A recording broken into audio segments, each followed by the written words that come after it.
Hi there, I'm Marty Owings. Welcome to the channel. Today's episode is all about tonal values and why they're important in the practice of art. If you want to give your drawings and paintings a more realistic view, understanding and applying tonal values is critical. I'll do 3 different examples today of a tonal value chart. One is going to be in pencil, one will be in ink, and the third one will be in gouache. You can see here how adding tonal values to a circle might give it a more realistic or 3D view. Another thing that's complementary to applying tonal values is understanding light and shadow. In this example, this object, you can see the light hitting and you can see the shadows. It's important but also simple for artists to look at and observe objects in real life, in space, where there are lights and shadows interacting. And in that way, it makes it a lot easier to apply tonal value. I think what most beginning artists miss out on is applying the mid-tone values, which are almost always very critical in representing tonal value and light and shadow on an object. In this sketch by Edward Hopper, you can see the use of light and shadow and graduated tones, especially in the calf of the model. You can see how the tones go from dark to light. Here's an example of Leonardo da Vinci's work, where you can see the same thing at work, only he's pushing the shadows a lot more in his drawing here.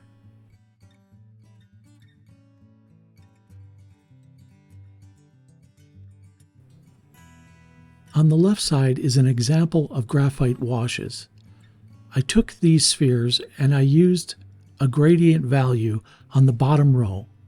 And on the top row, I just got stronger with the gradient values and midtones as I went from left to right. Now with ink, it could be pretty much the same with an ink wash, although it might be a little bit tricky to do it with a pen as I'm doing here in my example, as you'll see in the end. However, the same principle applies. You're getting tonal values, you're working on the midtones, and you're trying to reflect a 3D quality to the object or thing that you're representing.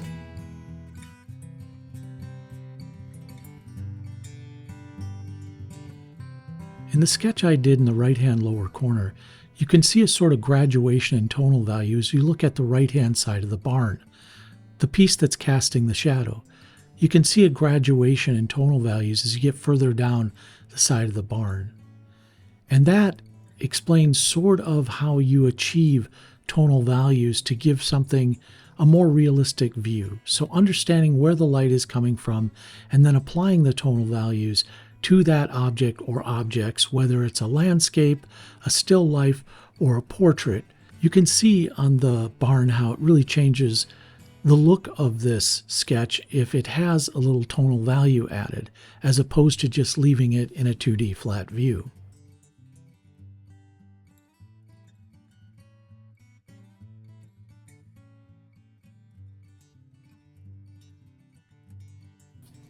Gouache is a flat, opaque paint.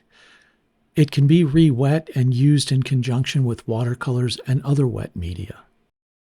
I'm using a grayscale on the right, but on the left, here's an example of a painting I did of some trees.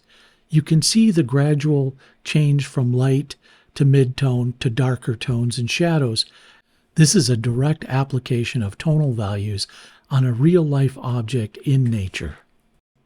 In this case, I used large brush strokes to represent that, changing the tonal value as I progress through the painting.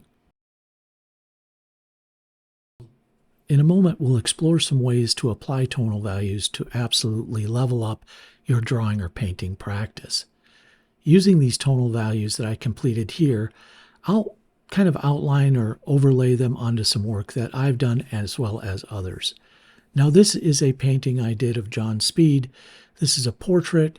Here you can see the use of midtones as I transition from light to shadow on the painting. This was done in oil. And here's my completed version of that study. So when you're applying these tonal values, it's just important to remember how important the midtones are. If you want to get more realistic and more believable to the viewer's eye, you have to kind of practice in the mid-tone area, which is that range maybe from the 3rd square to the 7th square or 8th square. Here's an example by Andrew Wyeth of very subtle tonal transitions. Again, Edward Hopper masterfully using it, and just a generic apple here to kind of really express the application of tones. Here's the work of a great artist named Stuart Lockridge, and you can see even using tonal values to represent distance in a painting, and an ink wash example of some boats on a beach before high tide. And even in portraiture, you can get that same effect by really concentrating on the midtones. Thanks for stopping by today. This has been Marty for owingsart.com.